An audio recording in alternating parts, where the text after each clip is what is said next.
اگر مسواک کرنا آپ کو مشکل لگتا ہے ہر وقت، تو ایک دفعہ دن میں کم از کم پراپر مسواک کریں، اور باقی اوقات میں ٹوتھ برش کے ساتھ بھی آپ اپنے دانتوں کو ہلکا پھلکا پھیر کے یہ کام کر سکتے ہیں۔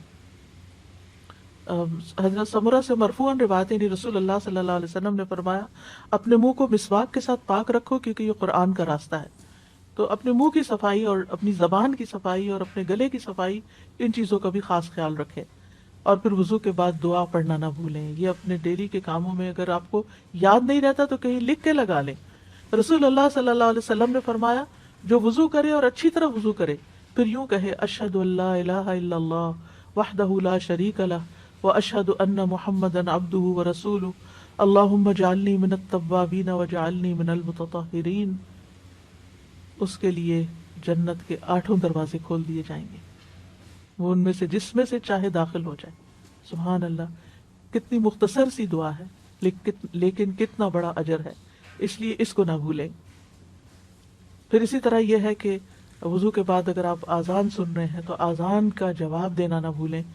رسول اللہ صلی اللہ علیہ وسلم نے فرمایا جو شخص اذان سن کر یہ کہے، یعنی اللہم رب ھذہ الدعوۃ التامہ والصلاۃ القائمہ آت محمدا الوسیلۃ والفضیلہ وابعثہ مقاما محمودا الذی وعدتہ، تو یہ قیامت کے دن نبی صلی اللہ علیہ وسلم کی اس کے لیے شفاعت جائز ہو جائے گی، لازم ہو جائے گی۔ حلت لہ شفاعتی یوم القیامہ، یعنی جو اذان کے بعد کی دعا پڑھے گا نبی صلی اللہ علیہ وسلم کی شفاعت پائے گا۔ اور اسی طرح وہ دعا کی قبولیت کا وقت ہوتا ہے، اس وقت کے لیے دعا سوچ رکھے کہ میں نے کیا دعا مانگنی۔ ایک نماز سے دوسری نماز کے بیچ میں جو چیز آپ کو بودر کرے، پریشان کرے، نیکسٹ اذان سے پہلے سوچ رکھیں کہ میں نے اذان کے بعد بھی یہ دعا خاص مانگنی، لیکن اس کے بیچ میں بھی آپ مانگ سکتے ہیں، اس منع نہیں ہے۔ پھر اسی طرح یہ ہے کہ اپنی جسمانی صحت کا خیال رکھنے کے لیے صرف کھانا پینا ہی کافی نہیں ہے، بلکہ ورزش بھی ضروری ہے۔ آپ بریدنگ ایکسرسائز کریں، آپ اسٹریچز کریں، آپ واک کریں، اور اس میں 7 اذکار شامل کر لیں، یعنی اس ٹائم پر انسان اپنے اذکار مقرر کر لیں، جیسے تسبیحات ہیں، درود شریف ہے، استغفار ہے۔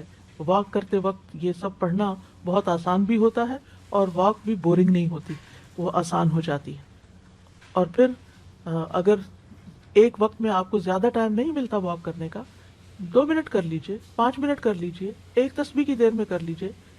دن میں کئی دفعہ 5 منٹ بھی اگر آپ کریں گے تو انشاءاللہ اس سے آپ کا جسم مضبوط رہے گا۔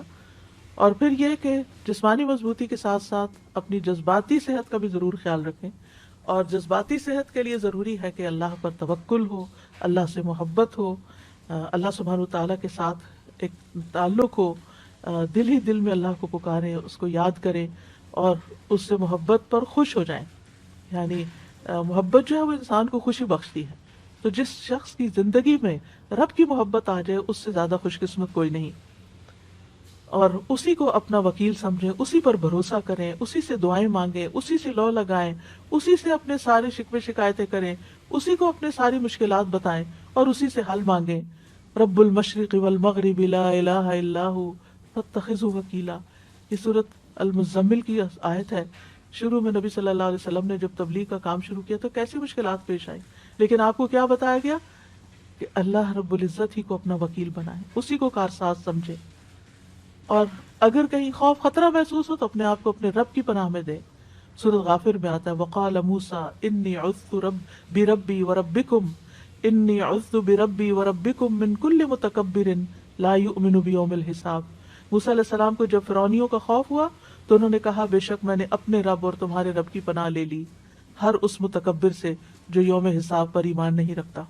تو جو چیز آپ کو کسی انسان کی طرف سے کوئی خوف محسوس ہو، کہیں پریشانی محسوس ہو، تو فوراً اس آیت کو پڑھ کر بلند آواز میں اپنے آپ کو تسلی دیں۔ حقیقت یہ ہے کہ قرآن مجید کے ساتھ اگر آپ کا تعلق مضبوط ہو تو آپ کو روزانہ کے مسائل کا حل اس میں ملتا ہی چلا جائے گا، اور حالات جس طرح کے بھی ہوں اللہ کی رحمت سے پر امید رہیں۔ اور اللہ کی رحمت کس کے قریب ہوتی ہے؟ محسنین کے۔ ان رحمت اللہ قریب من المحسنین۔ چاہے آپ طوفانوں کی زد میں ہو پھر بھی اللہ کی طرف رجوع کرے۔ موسیٰ علیہ السلام کی قوم آگے سمندر تھا اور پیچھے فرعون تھا، پریشان ہو گئی، تو موسیٰ علیہ السلام نے کہا قال کلا ان معی ربی سیہدینی، ہرگز نہیں، پریشانی کی بات ہی نہیں، بے شک میرے ساتھ میرا رب ہے، وہ ضرور مجھے راستہ بتائے گا۔ اسی طرح کام کاج کے دوران غور و فکر جاری رکھیں، ذکر جاری رکھیں، اللہ سے دل دل میں باتیں کرتے رہیں، دعائیں کرتے رہیں۔ عقل مند لوگ قرآن مجید میں ان کو بتایا گیا الذین یذکرون اللہ قیاما وقعودا وعلی جنوبہم وَيَتَفَكَّرُونَ فِي خَلْقِ السَّمَاوَاتِ وَالْأَرْضِ رَبَّنَا مَا خَلَقْتَ هَذَا بَاطِلًا سُبْحَانَكَ فَقِنَا عَذَابَ النَّارِ۔ کون ہے عقل مند لوگ؟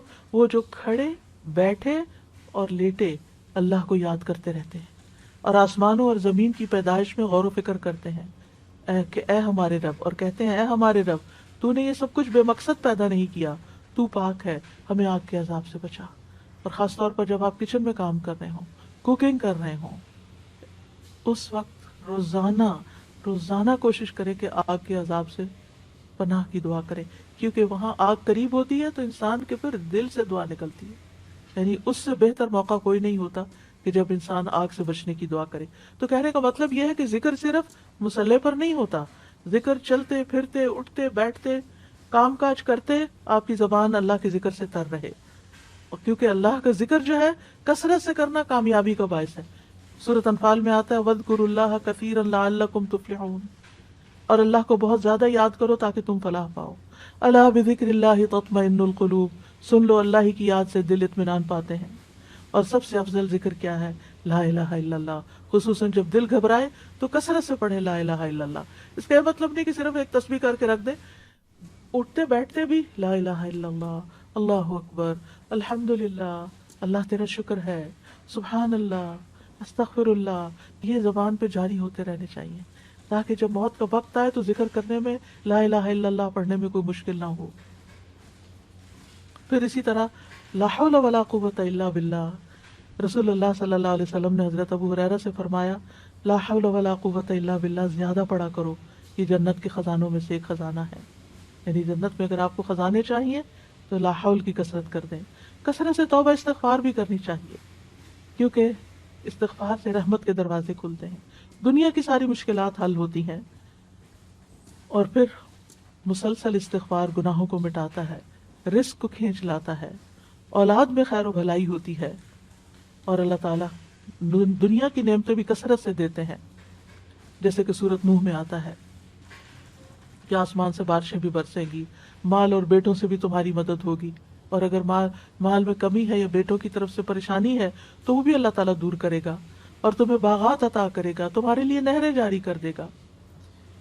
پھر یہ ہے کہ دن بھر کے کاموں کو آپ آرگنائز کر کے کریں، یعنی اپنے آپ کو جتنا آپ ڈسپلن کریں گے اتنا ہی آپ کا دن زیادہ پروڈکٹیو ہوگا۔ وقت کا بہتر سے بہتر استعمال کریں۔ رسول اللہ صلی اللہ علیہ وسلم نے فرمایا دو نعمتیں ایسی ہیں جن کے بارے میں اکثر لوگ خسارے میں ہیں، ایک تندرستی اور دوسرے فراغت۔ بہت سے لوگ بہت سی چیزیں سوچتے ہیں لیکن کر نہیں پاتے، اور جب کرنے لگتے ہیں تو تھوڑی دیر میں دھیان ادھر ادھر ہو جاتا ہے اور پھر ہر چیز بکھر جاتی ہے۔ اینڈ آف دا ڈے انسان کہتا ہے میں نے تو کچھ کیا ہی نہیں، اور پریشانی پر پریشانی بڑھتی چلی جاتی ہے۔ اور چونکہ ہر انسان کی زندگی میں کوئی نہ کوئی امتحان ہوتا ہے، پریشانی ہوتی ہے، تو بعض اوقات انسان اس پریشانی میں اتنا مغلوب ہو جاتا ہے کہ جو بھی اس نے اپنے کام سوچے ہوتے ہیں وہ سارے ایک طرف رکھ کے کوئی ذہنی تفریح کا سامان کر لیتا ہے۔ اور آج کل تو بہت بڑا فتنہ ہے کہ موبائل ہمارے ہاتھ میں ہے، کوئی ڈرامہ لگا لیتا ہے اور کوئی گانا سننا شروع کر دیتا ہے، اور کوئی کسی طرح کی بھی ویڈیو دیکھ کے ایک کے بعد ایک شروع ہو جاتی ہیں، اور اس طرح جو کرنے کے کام ہیں وہ سارے دھرے کے دھرے رہ جاتے ہیں۔ تو اس چیز کے بارے میں آپ نے بہت کانشیس ہونا ہے، کیونکہ انسان اگر ان چیزوں میں پڑا رہے تو چھوٹی چھوٹی پریشانیاں اس کو ڈسٹریکٹ کر سکتی ہیں، اور چھوٹی چھوٹی خوشیوں کا حصول اس کو ڈسٹریکٹ کر سکتا ہے، تو پھر انسان کا ایک دن بھی ضائع ہوا تو سمجھے اس نے بہت بڑا نقصان کیا۔ اور یہ کہانی سبھی کی ہے کسی نہ کسی طرح، اس لیے کارآمد اور نتیجہ خیز دن گزارنے کے لیے ضروری ہے نمبر 1 اپنے پورے دن میں جو کام آپ بے مقصد کرتے ہیں ان پہ غور کریں، ان کی لسٹ بنائیں کہ کون سے کام فضول کے کام ہیں جن کے بغیر بھی گزارا ہو سکتا ہے یا اس سے بہتر کام بھی ہیں، تو اپنے وقت کو گھٹیا کاموں میں نہیں گزاریں، بہتر کاموں میں گزاریں۔ دوسرا یہ کہ اپنے سارے دن کے کاموں کے نتائج بھی دیکھیں کہ اس کا ریزلٹ کیا ہے، آؤٹ کم کیا ہے، میں نے جو اس چیز پہ اتنا وقت لگا دیا تو میں نے کیا کمایا، کیا حاصل کیا۔ بعض اوقات ہم ایسے ہی کوئی لغو سی چیز دیکھنا شروع کر دیتے ہیں اور کہتے ہیں اس میں بھی لرننگ ہے، اینڈ میں پوچھے کیا لرن کیا، کیا سیکھا، کیونکہ بہت وقت صرف ایک نفس کی خواہش ہوتی ہے جس کے پیچھے انسان چل رہا ہوتا ہے۔ پھر یہ ہے کہ نمبر 3، اپنے مقصد پر نظر رکھیں کہ میرا کسی بھی کام کے کرنے کے پیچھے مقصد کیا ہے، یہ کام میں کیوں کر رہا ہوں۔ کوئی بھی مصروفیت آپ نے جو استعمال یعنی اختیار کی ہے یا شروع کی ہے، اور اس مقصد کے راستے میں جو چیز رکاوٹ ہے اس رکاوٹ کو پہلے دور کریں، ورنہ آپ منزل پہ نہیں پہنچ سکتے۔ پھر اسی طرح یہ کہ اہم اور ضروری، چوتھی چیز یہ کہ اپنے اہم اور ضروری کاموں کو متعین کریں، یہ چیزیں میری زندگی میں بہت امپورٹنٹ ہیں جنہیں میں نے کرنا ہے، اور ان کو لکھ لیں باقاعدہ۔ یعنی اہم ترین کاموں کو، یعنی اپنی پرائرٹی لسٹ بنائیں، اہم ترین کاموں کو لکھ لیں، جو آپ کا ٹارگٹ ہے، جو گول آپ حاصل کرنا چاہتے ہیں، اس کے لیے کیا چیز مددگار ہوگی اس کو بھی ساتھ لکھ لیں۔ مثلا آپ نے ایک کام لکھا کہ مجھے یہ کام کرنا ہے، چاہے آپ لکھنے کا کوئی کام ہے یا پکانے کا ہے یا کوئی صدقہ خیرات کا یا ویلفیئر کا یا جس بھی طرح کا کوئی کام ہے، یا آپ کی ڈیوٹی سے ریلیٹڈ کوئی کام ہے، تو ویسے تو سارے کام بڑے اہم لگ رہے ہوتے ہیں، لیکن اہم ترین کاموں کو ٹاپ پرائرٹی پر رکھیں کہ یہ مجھے پہلے کرنا ہے، اور کس طرح کرنا ہے وہ بھی ساتھ پلان کریں۔ اور پھر یہ ہے کہ جب کام شروع کریں تو 5ویں چیز یہ ہے کہ اپنے مقصد کو حاصل کرنے کے لیے فوکسڈ رہیں، کیونکہ بہت سے لوگ سب کچھ کر لیتے ہیں لیکن جب کام شروع کرتے ہیں تو اس پہ فوکس نہیں کرتے، لہٰذا کام ختم نہیں ہوتا۔ رکاوٹ آتی ہے تو اس کو دور کریں، سولوشن نکالیں، حل نکالیں، اور اگر ایک طریقے سے آپ کا ٹارگٹ حاصل نہیں ہوا تو کوئی دوسرا طریقہ اختیار کریں، امید کے ساتھ کام کریں، مایوس نہ ہو، کیونکہ یہ نہیں ہوتا کہ جو چیز ہم سوچیں وہ ویسے ہی ہو بھی جائے، بعض اوقات ہو جاتی ہے اور بعض اوقات نہیں بھی ہوتی۔ اور چھٹی بات یہ کہ سستی سے بچیں اور کاموں کو لٹکائیں نہیں، اچھا بعد میں صحیح، اچھا کل صحیح، اچھا صبح صحیح۔ اور 7ویں بات یہ کہ جب روٹین نہیں ہوتی تو پھر بہت سے کام چھوٹ جاتے ہیں، اپنی ڈیلی روٹین سیٹ کریں۔ آپ سمجھیں کہ آپ کے دن کے 24 گھنٹے آپ کے پاس 24 باکسز ہیں، آپ دیکھیں کہ آپ نے ہر گھنٹے میں اس باکس کے اندر کیا ڈالا ہے، کوئی فائدے کی چیز ڈالی یا کوئی بیکار سٹفنگ کی ہے یا کوئی کوڑا کرکٹ ڈال دیا۔ اور قیامت کے دن جب آپ جا کے وہ باکس کھولیں گے تو آپ کو پتہ چلے گا کہ یہ گھنٹہ بھی بیکار تھا اور یہ بھی، یہ میں نے کیوں کیا۔ اس وقت پھر پریشان ہونے کا فائدہ نہیں۔ تو اگر آپ امیجنری باکسز بھی بنا لیں یا آپ اپنے کسی کاغذ کو لے کے اس پہ 24 خانے ڈال کے اپنا ٹائم ٹیبل بنائیں اور ٹائم لکھ لیں، جس ٹائم سے آپ شروع کریں گے وہیں پہ جا کے ختم ہوگا۔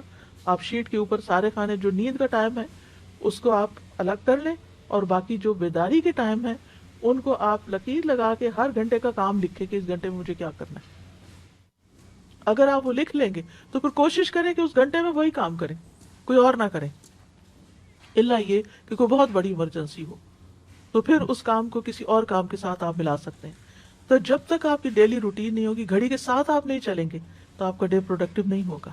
بہت ضروری ہے کہ ہر چیز کے لیے وقت نکالا جائے، اپنی جسمانی ضروریات کے لیے بھی، روحانی ضروریات کے لیے بھی، ذہنی ضروریات کے لیے بھی، جذباتی ضروریات کے لیے بھی، دین کے کاموں کے لیے بھی، اور پھر اس کے لیے اپنے نفس سے جہاد کرنا ہوگا، کیونکہ ان النفس لامارۃ بالسوء، نفس تو انسان کو برائیوں پر بہت اکساتا ہے، اور نفس کے خلاف جہاد سب سے افضل جہاد ہے۔ نبی صلی اللہ علیہ وسلم نے فرمایا، اللہ عز و جل کی ذات کی خاطر تیرا اپنے نفس اور خواہش سے جہاد کرنا افضل جہاد ہے، اور اس میں کبھی اپنی نیند کو قربان کرنا اور کبھی اپنی کسی پسندیدہ چیز کو قربان کرنا کہ نہیں اب اس چیز کا وقت نہیں۔ لٹرلی بہت دفعہ ایسا ہوتا ہے کہ جیسے پیاس بھی لگی ہوتی ہے یا بھوک بھی شدید لگی ہوتی ہے لیکن نہیں وقت ہوتا وہ کھانے کے لیے وقت نہیں نکلتا، کیونکہ اس سے زیادہ اہم کام کوئی اور ہوتا ہے۔ تو انسان یہ جو قربانی کرتا ہے اس وقت اپنے کھانے پینے کی یا اپنے آرام کی، یہی نفس کے ساتھ جہاد ہے کہ مجھے میری پرائرٹی یہ ہے اور یہ کام آج مجھے کرنا ہے اور یہ میرے ٹارگٹس ہیں، ان کو میں نے اچیو کرنا ہے۔ تو انشاءاللہ اللہ سبحانہ وتعالیٰ بہت آسانی کریں گے، اور کچھ چیزیں آپ پھر ملٹی ٹاسکنگ میں بھی لا سکتے ہیں، دو کام اکٹھے بھی کر سکتے ہیں تاکہ آپ کا وقت بچے۔ اور اگر آپ وقت میں برکت لانا چاہتے ہیں نا تو 5 نمازیں وقت کی پابندی کے ساتھ ادا کریں۔ کیونکہ ان الصلاۃ کانت علی المؤمنین کتابا موقوتا، بے شک نماز ایمان والوں پر ہمیشہ سے ایسا فرض ہے جس کا وقت مقرر کیا ہوا ہے۔ اور سب سے افضل عمل کیا ہے؟ نماز کو اس کے اول وقت پر ادا کرنا۔ نمازوں کے وقت کو ضائع کرنے والے کے لیے ہلاکت ہے۔ فَوَيْلٌ لِّلْمُصَلِّينَ الَّذِينَ هُمْ عَنْ صَلَاتِهِمْ سَاهُونَ۔ یہ کون لوگ ہیں؟ یہ وہ لوگ ہیں جو اپنے وقت کو ٹال کے نماز پڑھتے ہیں لیکن تاخیر سے پڑھتے ہیں، غیر ضروری کاموں میں زیادہ وقت لگا دیتے ہیں، نماز کی تاخیر کر دیتے ہیں اور پھر اس میں جلدی جلدی نماز پڑھ کے اٹھ جاتے ہیں۔ ایسی نماز کو منافق کی نماز کہا گیا۔ مصعب بن سعد سے روایت، انہوں نے کہا، میں نے اپنے والد سے کہا، اے ابا جان، آپ نے دیکھا اللہ تبارک و تعالیٰ کا یہ فرمان الذین ھم عن صلاتہم ساہون، تو ہم میں سے کون ہے جو نماز میں نہیں بھولتا، جس کے دل میں خیال نہیں آتے؟ انہوں نے کہا اس کا یہ مطلب نہیں، اس آیت سے مراد وقت کا ضائع کرنا ہے کہ انسان فضول کاموں میں لگا رہے یہاں تک کہ وقت ضائع کر دے، یعنی نماز کا اصل وقت چلا جائے۔ اس لیے نماز اپنے وقت پر، ایسا نہ ہو کہ فجر کی نماز قضا ہو جائے اور ایسا نہ ہو کہ سوئے رہیں، کیونکہ نبی صلی اللہ علیہ وسلم نے اپنا ایک خواب بیان کرتے ہوئے فرمایا، آپ نے خواب میں دیکھا کہ ایک شخص تھا جس کا سر پتھر سے کچلا جا رہا تھا، وہ قرآن کا حافظ تھا مگر وہ اس سے غافل ہو گیا اور فرض نماز پڑھے بغیر سو جاتا تھا۔ اور پھر نماز لیٹ کرنا جو ہے نفاق کی علامت ہے۔ منافق سورج کو دیکھتا رہتا ہے، جب شیطان کے دو سینگوں کے درمیان وہ ہوتا ہے، یعنی غروب ہونے کے قریب ہوتا ہے، تو اٹھ کر چار ٹھونگے مارنے لگ جاتا ہے اور ان میں اللہ کا ذکر نہیں کرتا۔ یعنی کہ جو منافقوں کے بارے میں قرآن مجید میں آتا ہے وَلَا يَأْتُونَ إِلَى الصَّلَاةِ إِلَّا وَهُمْ كُسَالَىٰ، کہ وہ نماز سستی کے ساتھ پڑھتے ہیں، سستی کر کے پڑھتے ہیں، دیر سے پڑھتے ہیں، تھک کے، دنیا کے کاموں سے تھک کے پھر نماز پڑھتے ہیں اور اس میں کوئی خشوع و خضوع نہیں ہوتا۔ نماز جو ہے قبر میں بھی ساتھ ہوگی، حفاظت کرے گی، نماز بندے کی حفاظت کرے گی، لیکن کس کی نماز؟ وہ جو اپنی نمازوں کی حفاظت کرتا ہے۔ والذین هم علی صلاتہم یحافظون۔ بندے کو جب قبر میں رکھا جاتا ہے تو وہ اور لوگ رکھ کے قبر میں دفنا کے جاتے ہیں تو جانے والوں کی زمین پہ جو جوتوں کی آواز آتی ہے وہ بھی سنتا ہے۔ اگر وہ مومن ہوتا ہے تو نماز اس کے سر کی طرف آ جاتی ہے، روزہ دائیں طرف، زکوٰۃ بائیں طرف، دیگر نیک کام اس کے پاؤں کی طرف آ جاتے ہیں۔ تو جب سر کی طرف سے فرشتہ عذاب دینے کو آتا تو نماز اس کو روک دیتی، اور اسی طرح باقی نیکیاں بھی۔ نماز کہتی ہے میری طرف سے آنے کا راستہ نہیں ہے۔ اس لیے کتنا ضروری ہے کہ ہم اس نماز کی حفاظت کریں، اور مرد خاص طور پر باجماعت نماز کی حفاظت کریں۔ اگر گھر میں دو مرد بھی ہیں اور مسجد بہت دور ہے کہ ہر وقت نہیں جا سکتے تو اکیلے نماز پڑھنے کی بجائے جماعت سے پڑھیں، اور اگر گھر کی خواتین بھی ساتھ شامل ہونا چاہیں تو موسٹ ویلکم۔ اور اگر مسجد بھیج سکتے ہیں اور بچے چھوٹے ہیں، یعنی آپ خود تو نہیں جا سکتی لیکن ان کو مسجد لے جا بھی سکتی ہیں اگر آپ کے ہسبینڈ مصروف ہیں یا وہ اویلیبل نہیں ہے، تاکہ بچے مسجد کی عادت ڈالیں۔ اور پھر نماز کے وقت سے ذرا پہلے جائیں تاکہ نماز کی سنتیں ادا ہوں۔ جو شخص دن میں 12 رکعتیں ادا کرے اس کے لیے جنت میں گھر بنا دیا جاتا ہے، 2 فجر سے پہلے، 4 ظہر سے پہلے، 2 ظہر کے بعد، 2 مغرب کے بعد اور 2 عشاء کے بعد، یہ 12 رکعتیں بنتی ہیں۔ آپ دیکھیے کہ اگر ہر روز آپ کے لیے جنت میں ایک محل تیار ہو رہا ہے، ایک محل تیار ہو رہا ہے، ایک محل تیار ہو رہا ہے، سوچیے آپ نے وہاں ہمیشہ رہنا ہے، ہمیشہ بہت نہیں، سوچیے کبھی دل پھٹنے کو آتا ہے جب انسان یہ سوچتا، اور ہر روز ایک نئے محل میں، ہر روز ایک نئے محل میں، کیونکہ اس نے دنیا میں اتنے محلات ہر روز سنتیں پڑھ کے بنا لی ہے کہ ہر روز اس کے لیے ایک نئی نعمت ہے۔ یہ وہ چیزیں جن کی دنیا میں لوگ تمنا کرتے ہیں، لیکن دنیا میں یہ سب کچھ نہیں مل سکتا۔ دن کی 12 رکعتیں ادا کرنے میں زیادہ سے زیادہ کتنا ٹائم لگ جائے گا؟ آدھا گھنٹہ۔ 2 رکعتیں پڑھنے میں 4 منٹ لگتے ہیں، اور 12 کے 24 منٹ، 6 منٹ اوپر لگا لیں، آدھے گھنٹے کی بات ہے، لیکن کتنا بڑا سودا ہے آپ کا اور کتنا بڑا نفع۔ صرف 1 سال کے دوران جو سنت موقدہ پڑھتا ہے اور نہیں پڑھتا، اس کے درمیان 4320 رکعات کا فرق ہو جاتا ہے۔ 1 رکعت وتر پڑھنے اور نہ پڑھنے والے کے درمیان 365 رکعت کا فرق ہو جاتا ہے۔ چاشت کی 2 رکعتیں پڑھنے اور نہ پڑھنے والے کے درمیان 703 رکعتوں کا فرق ہو جاتا ہے، اور جو سنتوں کی پابندی کرتا ہے اور جو نہیں کرتا ان کے درمیان 5415 رکعتوں کا فرق ہو جاتا ہے، اور ہر رکعت میں 2 سجدے ہوتے ہیں۔ تو صرف ایک سال میں کتنے درجے کھو دیے انسان نے، صرف ایک سال میں۔ تو اگر 40 سال زندگی میں اس نے ہر روز اتنے سجدے ادا کیے تو قیامت کے دن کتنا اونچا مقام ہوگا۔ تو اس لیے اس کو نہ کھوئیں۔ شروع میں مشکل ہوگی، نفس پہ بھاری ہوگا، عادت نہیں نا تو مشکل پڑے گی، لیکن اگر آپ ایک دفعہ اللہ سے اچھی طرح دعا کریں اور بار بار کریں، ایک دفعہ نہیں، ایک دفعہ شروع کر لیں، کچھ ہی دنوں میں آپ کا دل ہی نہیں لگے گا اگر آپ نے سنت نہیں پڑھی ہوگی۔ اور پھر یہ کہ ہر چیز میں اللہ سبحانہ وتعالیٰ کی طرف رجوع کریں، کوئی بھی پریشانی ہو، کوئی بھی ضرورت ہو، فوراً اس کی طرف توجہ، کیونکہ جو روگردانی کرتا ہے اللہ سے تو اللہ سبحانہ وتعالیٰ اس کو، جیسے حدیث میں آتا ہے، حدیث قدسی میں اللہ تعالیٰ فرماتے ہیں، اے ابن آدم اپنے آپ کو میری عبادت کے لیے فارغ کر لو، میں تیرے دل کو غنا سے اور تیرے ہاتھ کو رزق سے بھر دوں گا، اور اے ابن آدم تو مجھ سے دور نہ ہو، ورنہ میں تیرے دل کو فقر سے اور تیرے ہاتھ کو مصروفیت سے بھر دوں گا۔ دنیا میں اتنا مصروف کرے گا اللہ کہ پھر عبادت کے لیے وقت نہیں ملے گا، اور دنیا تو یہی رہ جائے گی، جتنا مرضی سجا بنا لے، جتنی مرضی بڑھا لے۔ اور پھر یہ کہ ہر کام عبادت سمجھتے ہوئے کریں، ہر کام، جیسے کھانا پکانا، واشنگ کرنا، لانڈری کرنا، گھر کی صفائی کرنا، برتن دھونا، ساری چیزیں، ساری کی ساری چیزیں عبادت ہے، کیونکہ آپ دوسروں کی خدمت کر رہے ہیں، اور اس میں کبھی بھی کسی پہ احسان نہ جتائیں، نہ اپنے بچوں پہ، نہ شوہر پہ، نہ کسی اور پہ۔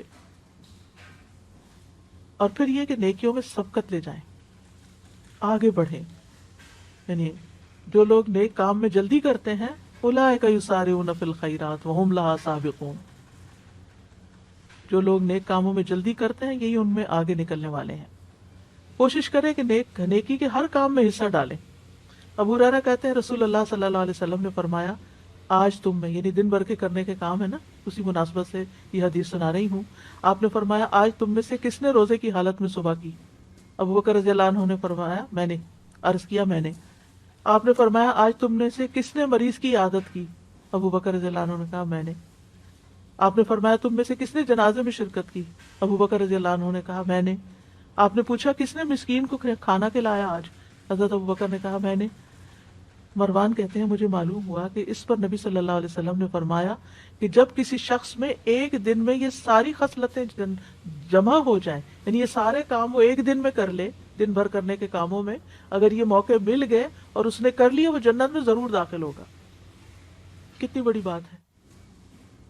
لیکن ہم بعض اوقات ہمیں پتہ بھی ہوتا ہے، اور پھر مردوں کے لیے خاص طور پہ جنازہ پڑھنا، تو اس میں ایک جنازے کا جو ثواب ہے 2 قرات کے برابر، کوئی قرات جو ہے وہ پہاڑ برابر ہوتا ہے۔ تو جب ایک صحابی کو دیر سے یہ حدیث پتہ چلی تو وہ ہاتھ ملنے لگے، یعنی پچھتانے لگے کہ ہم نے اتنے کی رات ضائع کر دی ہے، کتنے مواقع تھے۔ بہت سے لوگ حرم جاتے ہیں، وہاں جنازہ پڑھنے کا وقت بھی ہوتا ہے لیکن اس کو نکل پڑتے ہیں، تو وہ کتنے منٹ لگتے، چند اور منٹ، جو دعا یاد کر لے انسان اور بخشش کرتا رہے، اور جب دوسروں کے لیے آپ کریں گے تو کوئی آپ کے لیے بھی کرے گا۔